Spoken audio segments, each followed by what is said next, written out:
अम्मा बाद फ़अऊज़ु बिल्लाहि मिनश्शैतानिर्रजीम बिस्मिल्लाहिर्रहमानिर्रहीम कुल बिफ़ज़्लिल्लाहि व बिरहमतिहि फ़बिज़ालिका फ़लयफ़रहू हुवा खैरुम मिम्मा यजमऊन। आमन्तु बिल्लाहि सदक़ल्लाहुल अज़ीम व सदक़ रसूलुहुन नबियुल अमीनुल करीम।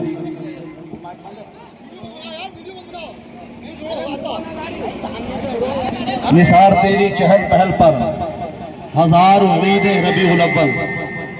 निसार तेरी चहल पहल पर हजार उम्मीदें रबीउल अव्वल।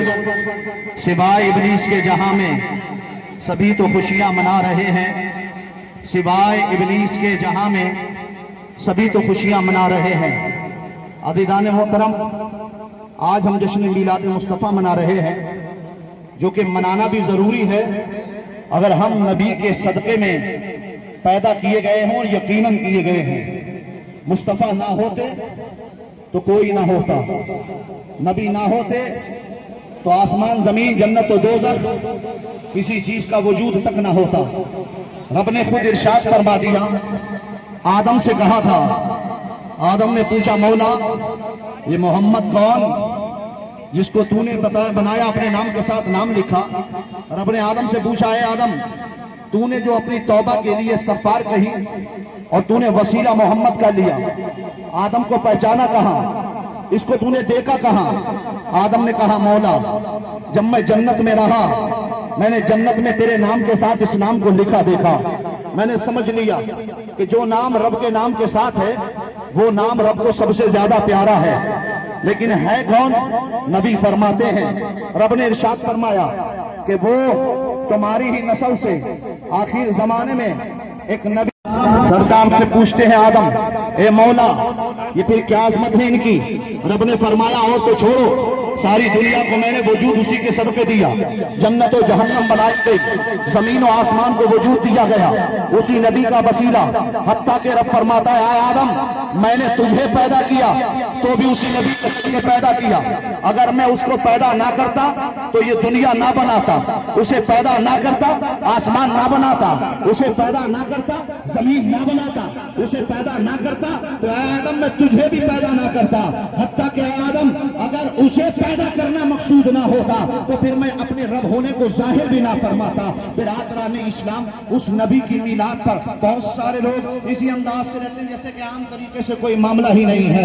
मैंने कहा रमजान की ईद आती है, आप नहा धोकर नए कपड़े पहनते हैं, नया लिबास पहनकर अच्छी खुशबू लगाकर शहर भर की गलियों में चहलते पहलते साथ रहते हैं, लोगों को मुबारकबाद देते हैं, लोगों से मुबारकबाद लेते हैं। ईद बकर आती है, आप खुशियां मनाते हैं, नए कपड़े पहनते हैं। मैं कहूंगा ओ मुसलमान, कैसा तू सीधा साधा मुसलमान है, कैसा तू भोला भाला मुसलमान है। लेकिन मैं भोला भाला नहीं कहूंगा, मैं कहूंगा तू कैसा गद्दार मुसलमान है कि जो ईदें मेरे नबी की ईद के सदके में मिले वो ईदें तू मनाता है, और जो ईदों की ईद है मुस्तफा की मीलाद है उस ईद को तू शिरक बताता है। मैं कहूंगा तो एक पल्ले में वो दोनों, एक पल्ले में ये दोनों ईदों से है मिलकर ईद मीलादुन नबी। हजरात, लोग कहते हैं झंडे क्यों लगाए? ये देख रहे हैं झंडे, माशाअल्लाह। अल्लाह सलामत रखे अहले सुन्नत को, खुदा अहले सुन्नत को आबाद रखे। मोहम्मद का मीलाद होता रहेगा, दुरूदों की सदाएं दुरूदों की आती रहेंगी, जिन्हें सुन के दिल शाद होता रहेगा। मोहम्मद और खुदा अहले सुन्नत को आबाद रखे, मोहम्मद का मीलाद होता रहेगा। मैंने कहा हम काफी है मनाने के लिए, मगर लोग कहते हैं कि ये बिदअत है, ये शिर्क है। झंडों की दलील, मैंने कहा मैं बताता हूँ झंडों की दलील। ये कुमकुमों की दलील, मैंने कहा बैठ मैं बताऊंगा तुझे कुमकुमों की दलील कि झंडे लगाना जायज है कि नहीं। अज़ीज़ान गिरामी, जब रबीउल अव्वल के अलावा 15 अगस्त आता है, 26 जनवरी आती है, हर आदमी अपने मकान की छत पे तिरंगा लहराता है। लहराना भी चाहिए, हम मुसलमान हैं, वतन के वफादार हैं। खाली कर दो, हटाओ, सब लोग साइड हो जाइए, साइड से देख लो यार। तिरंगा लगाते हैं, लगाना भी चाहिए।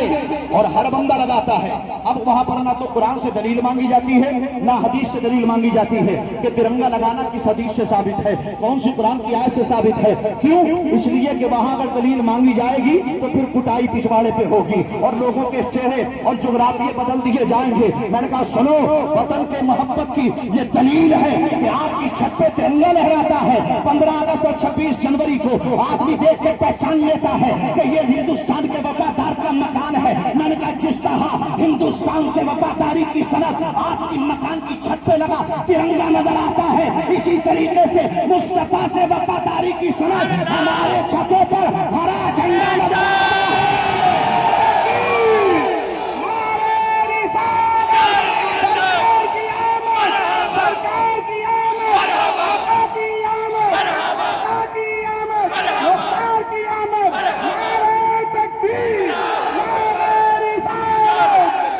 और बिदअत और शिर्क के फतवे लगाने वालों, तुम्हारी छाती पे तनवीर कादरी बोल रहा है,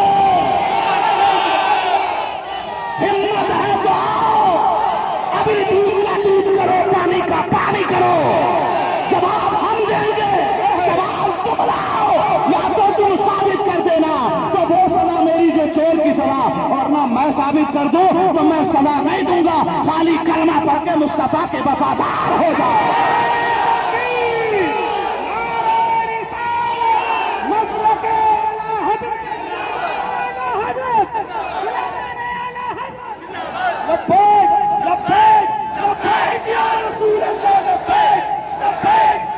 सारे ताल्लुकात जमीन के ऊपर खत्म हो जाते हैं, नबी का वो ताल्लुक है जो जमीन के ऊपर भी कायम है, जमीन के अंदर भी कायम है।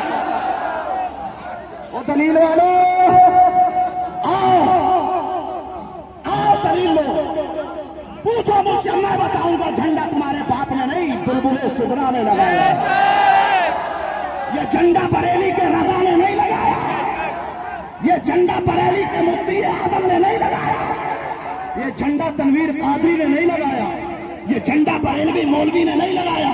मैंने कहा उसने लगाया है जो फरिश्तों का सरदार है, उसने लगाया है जो फरिश्तों का सरदार है। कहते हो ना ये बिदअत है, बिदअती जन्नत जहन्नमी होता है। मैंने कहा फिर फतवा लगा दे हज़रत जिब्रील पे, और ताड़ी माने सही चढ़ा है तो लगा फतवा, देख के फतवे में कितना दम है। मैं बोल रहा हूं, मेरी बात का जवाब दे या फिर तौबा करके मुसलमान हो जाओ। दलील अनवार मोहम्मदिया, लिखने वाले हजरत अल्लामा यूसुफ निभानी। सुन दलील,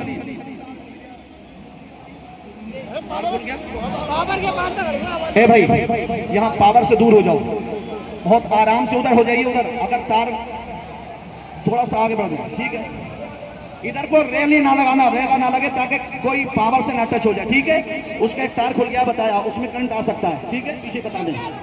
बस मैं आखिरी बात बता रहा हूं, जरा खामोश हो जाओ, खामोश हो। रिवायत सुने, रिवायत सुने। हजरत अल्लामा जलालुद्दीन सुयूती ने अपनी अल खसाइसुल कुबरा, जलालुद्दीन सुयूती वो है जिन्हें मौलवी अनवर शाह कश्मीरी ने कहा है कि जलालुद्दीन सुयूती वो अजमत वाली जात है जिसने जागते हुए माथे की आंखों से 20 से ज्यादा मर्तबा मदीने वाले का दीदार किया है। तुम कहते हो नबी मर गए, हाँ वल्लाह। मैंने कहा मेरे रज़ा ने कहा तू जिंदा है वल्लाह, तू जिंदा है वल्लाह, मेरे चश्मे आदम से छुप जाने लगा। अदीदा ने गिरामी रिवायत सुने, मोहम्मदिया किताब का नाम नोट करो, हो सकता है तुमने कभी पढ़ा ही ना हो, पढ़ लिया करो कभी तो पता चल जाएगा। अनवार मोहम्मदिया किताब हज़रत आमिना से मरवी है, फरमाती है फकशफ अल्लाह अन बसरी रायत मशारिक़ अल अर्द व मगारिबहा व रायत जिब्रीलन बिसलासत आलाम मगरूबात आलम बिल मशरिक। चलो आगे बढ़ो, आलम बिल मगरिब आगे बढ़ो, अरे गाड़ी चला भाई। आलम बिल मगरिब व आलम अला ज़हरिल काबा।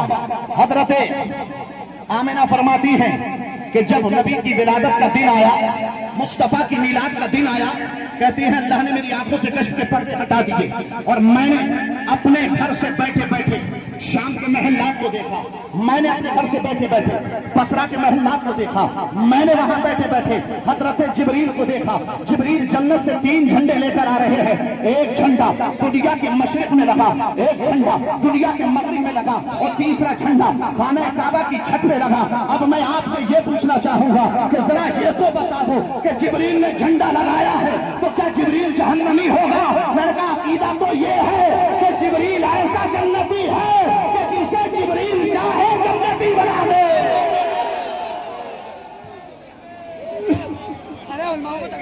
जिसे जिब्रील चाहे जन्नती बना दे। झंडे लगाना जिब्रील की सुन्नत है, तो हमें चाहिए इस साल ना लगाए हो जिसने, जब अगले साल रबीउल अव्वल का महीना आए तो अपनी छतों पे झंडा लगाओ, तिरंगा लगाओ तो हिंदुस्तान के वफादार, और जब आप इस्लामी झंडा लगाएं तो नबी के वफादार रहेंगे इंशाअल्लाह अज़ीज़। अल्लाह ताला हमें मुस्तफ़ा की तमाम तरीके से मोहब्बत करने की तौफीक अता फरमाए, नबी के का हमें इश्क अता फरमाए। आमीन। वाखिर दावाना अल्हम्दुलिल्लाह।